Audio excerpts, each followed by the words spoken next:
Good morning. It's 8 o'clock, 8:32, actually, on the morning of Thursday, the 2nd of March, 2023, in the last month of the first quarter. My goodness me, doesn't the time go? Particularly when you're having fun. I'm always having fun with all these technology things. I just wish I could have got somebody there sitting there with finger poised, just doing it all for me. But there we are, have to struggle along at the moment. I'm Keith Hayes. This is Mirador Television and broadcasting from the White Hart Hotel in Lewes, in the county of East Sussex, and on near enough the south coast of the United Kingdom. So if you're just tapping in or passing through, that's who we are and where we are. And we had a very good time yesterday morning. We talked to Olivia O'Leary in Dublin, one of Ireland's leading journalists, if not the Diane of the journalism sector there now, about her, and she explained exactly what the hell this Irish protocol was, the EU protocol, and that sits on the fence at the moment.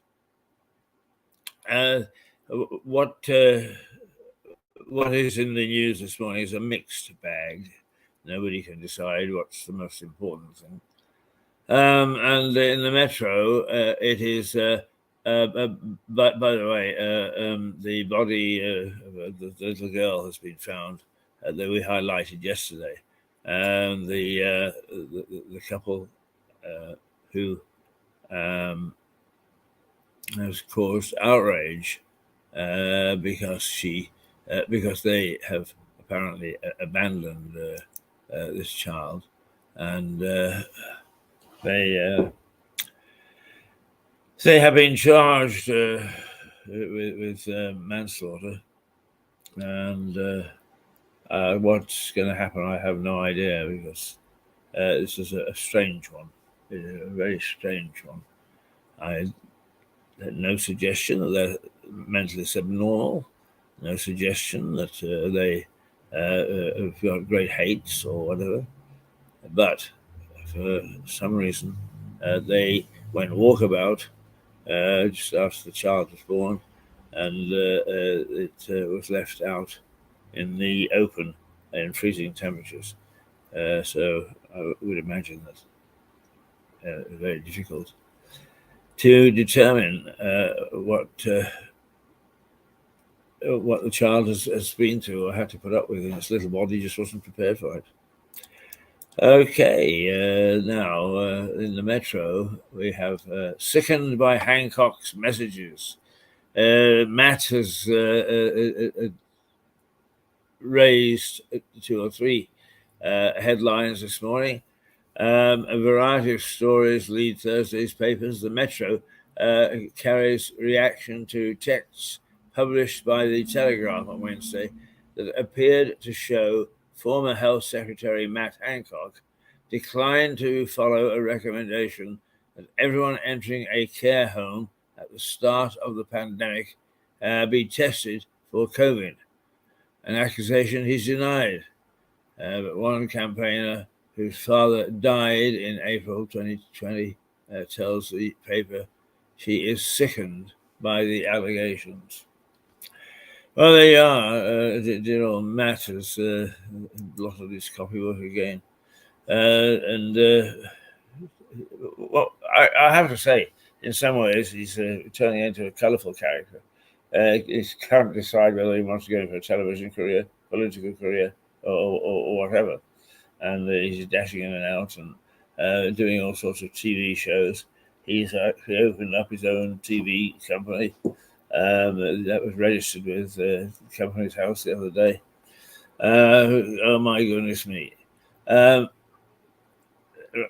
Now, the Mirror has followed on the tragic betrayal. Families furious. Hancock texts reveal COVID blunders.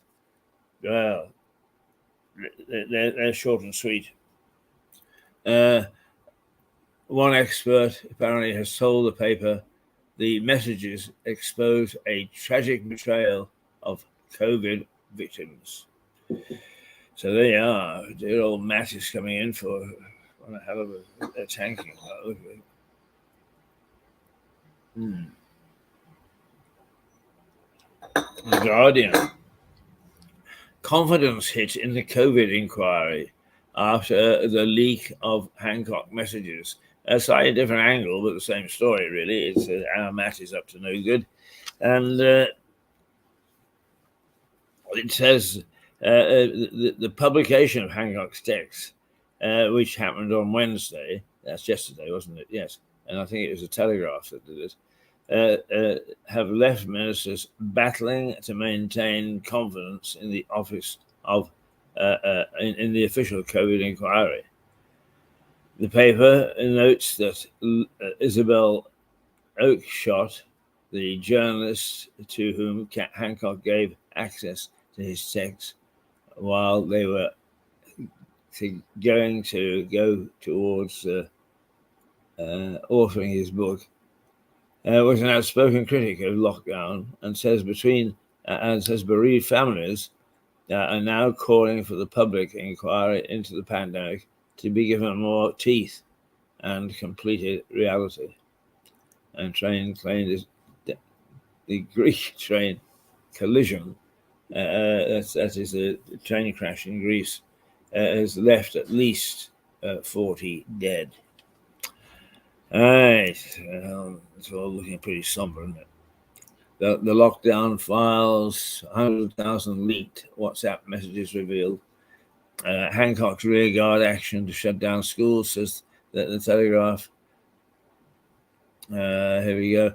The Telegraph leads with another story based on the text, this time concerning the closure of schools during the pandemic.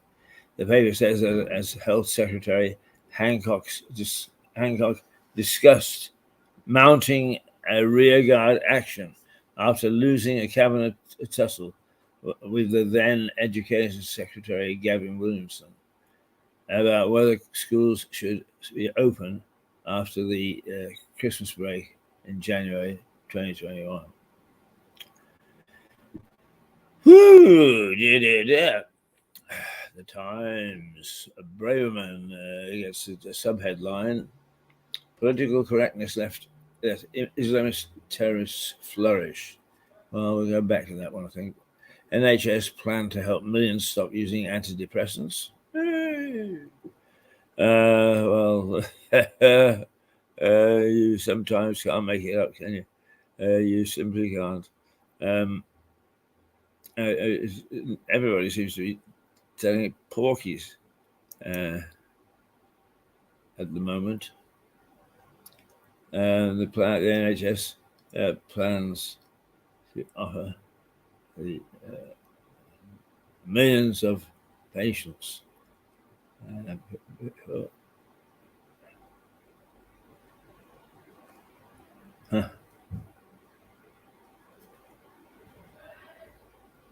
they show guardsmen apparently cheering the decision.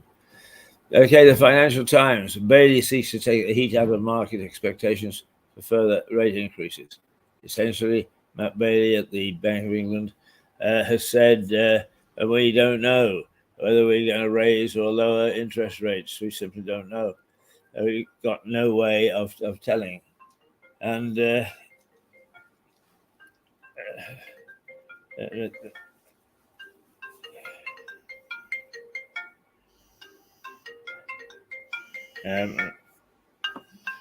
well, that's my phone going off. And it's a no caller ID, so a missed call. and I have no way of calling back, so they better be prepared to chase me for the rest of the day. The Sun, it's got eviction notice because the other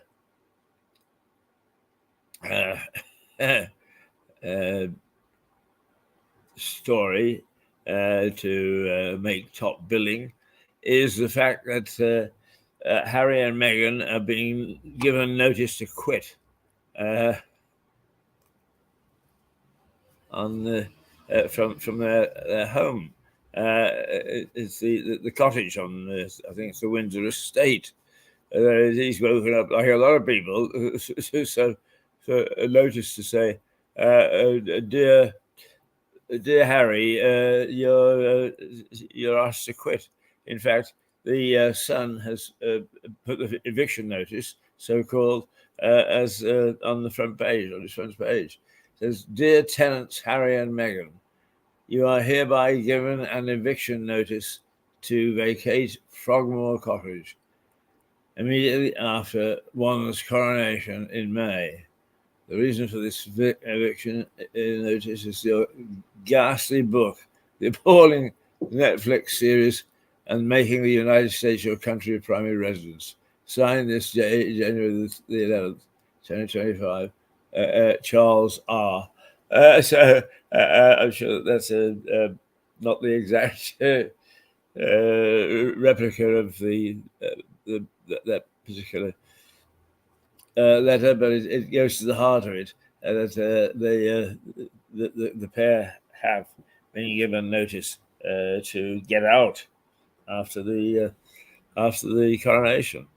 Personally, if I'd been given that sort of thing, I would have said to the person in question, "Stuff your coronation. I don't want to go there anyway." But that's where they stand. Harry and Meghan rage at the cruel eviction. It says the Express reports that the eviction that has left the pair stunned and angry. The paper quotes one source telling the biographers that the move felt very final and like the cruelest of punishments. Spoiled brats, in my opinion. What? Spoiled brats, in my opinion. Yeah, well, there you go. There's an opinion from the gallery as they're spoiled. Yeah, let them go out. Let them eat porridge. Well done, Grant. Right.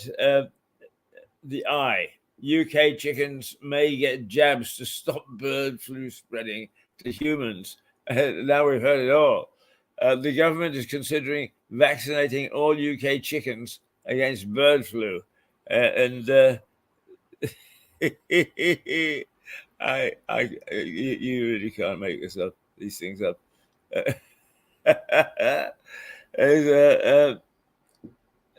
Part of the measures to tackle an ongoing global outbreak of bird flu, a report says a ban against jabs for the virus could be lifted, and fears it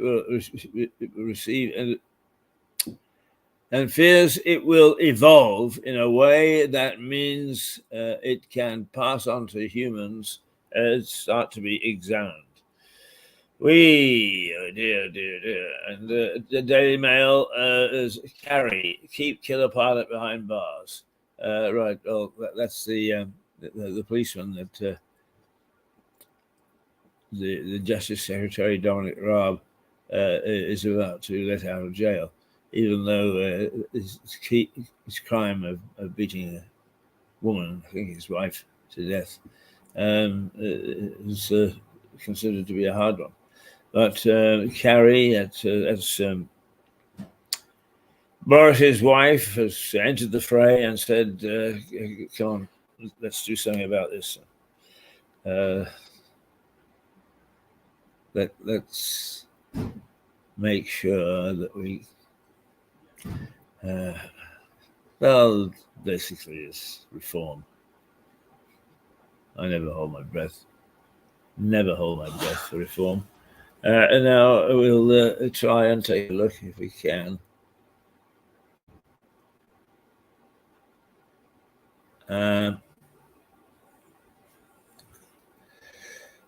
Let's see. Sussex Live. The Sussex schools shutting due to strikes. A number of schools across the county will be closed because of strike action. We haven't had much in way of strike action. Have we? Um, so we're back on strike duty again.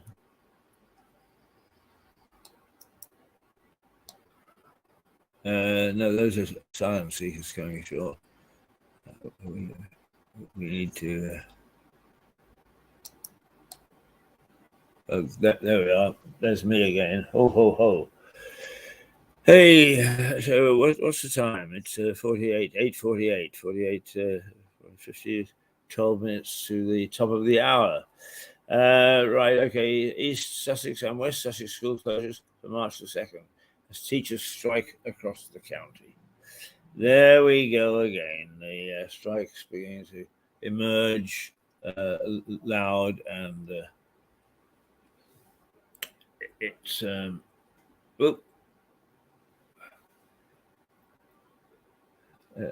let's see what else we might have as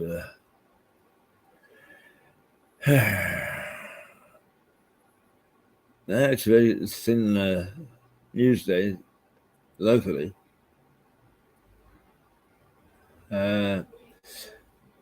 Yesterday, the Sussex Live News, new retail park could be built. Sussex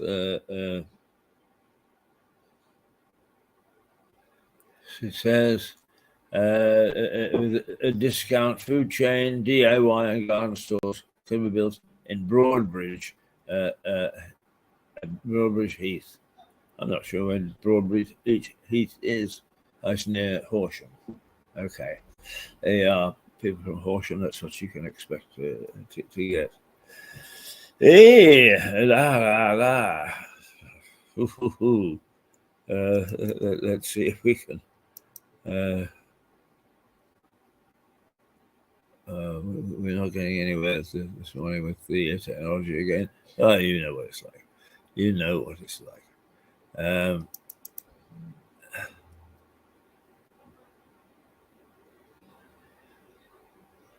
Yes.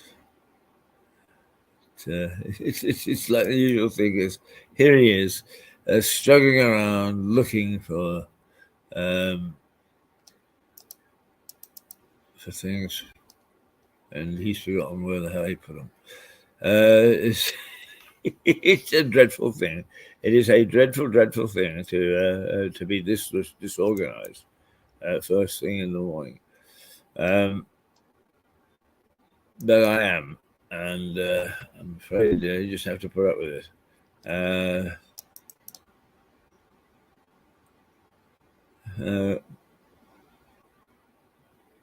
No, never mind. We'll find it in a little while.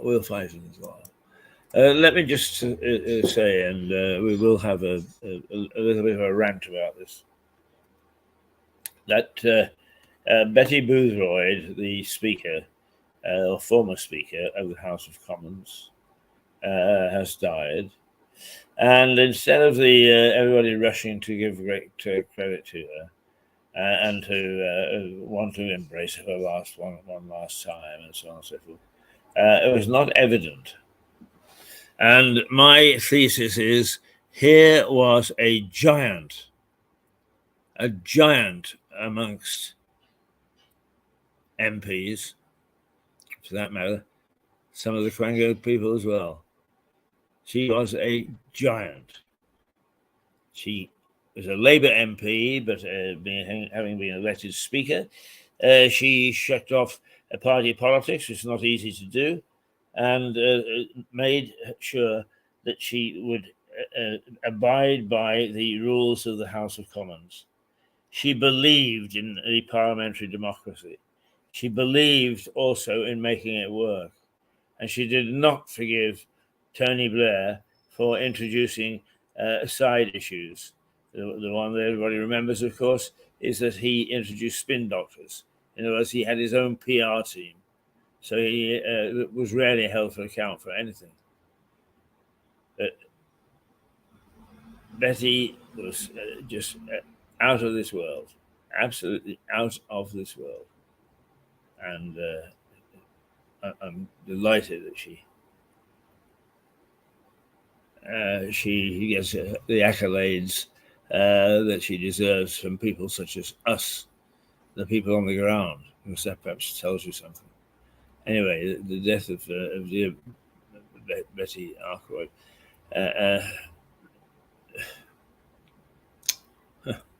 Dear. Betty Boothroyd, the late Betty Boothroyd. She died on the weekend, and a formidable lady in politics. Right, it's very nice out there. Very nice indeed. It's cold. So if you're thinking of going out, don't put on the bikinis yet. Don't put it on at all, because otherwise you're going to get your bottom a bit scorched, or at least frozen. However, it's a very, very nice day.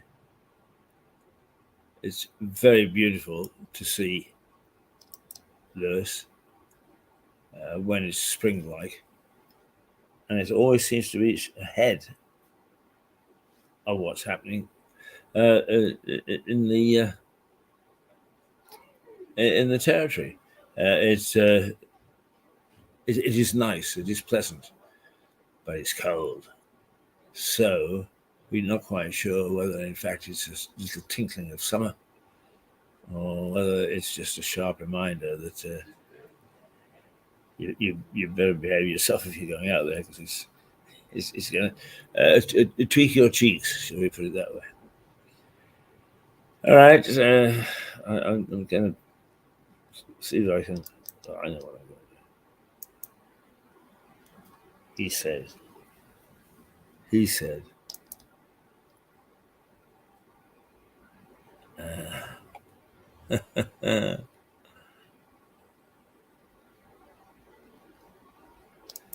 We're looking for is a nice little extra to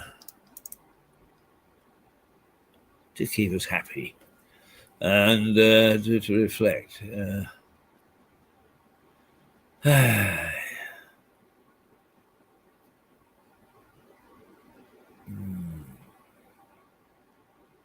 No, we haven't got anything readily at hand. You just have to put up with me for the not quite 5 minutes. Not quite 5 minutes. I have to say that I'm a little disappointed that after making a great fuss of the missing couple with their child gone missing, and now the latest report is that the child's body has been located. The police are always cautious about saying if they've got the right man, because if they haven't, there's not a lot you can do. Expunging it doesn't help. But we are having a nice little spell. I can't see that I can see what the temperature is at the moment, but it's going to go up to 8 degrees. It'll be slow again, the way it was yesterday, a slow burn. And make us all terribly happy. I'm rambling a bit, but I feel very relaxed this morning.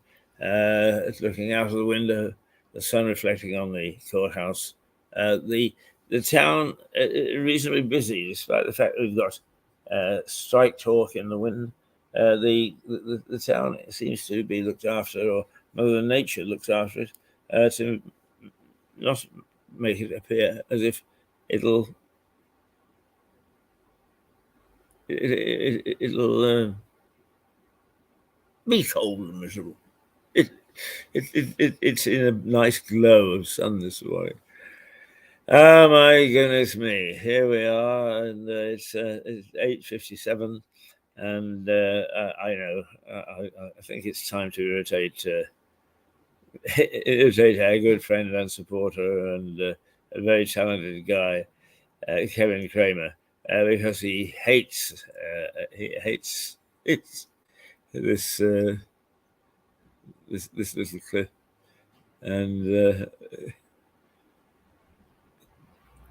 oh, we haven't got the clip anymore. I've taken it out by the look of things. No, here we are. Here it is. Here it is. He hates this.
Okay, we'll get a grip now. It is Thursday, the 2nd of March. The time is 8:59, and it is the second day of the third month of the first quarter of 2023. You're watching 2023. You're watching Mirador Television, which broadcasts out of the White Hart Hotel in Lewis, and we're here every morning at 8:30. This morning, I'm all a bit of bemused, but so is everybody else. Nobody can put their finger on what they should be talking about. So everybody's talking about everything and not making much sense, to be quite honest with you. But there we are. That's our first half hour.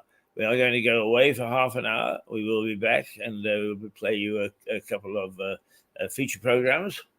And then at 10 o'clock, who will come bundling in but Liza Page with more of her alternative views, the views that she, and well, we all feel you should be exposed to. Make up your own mind whether you agree with Liza or not.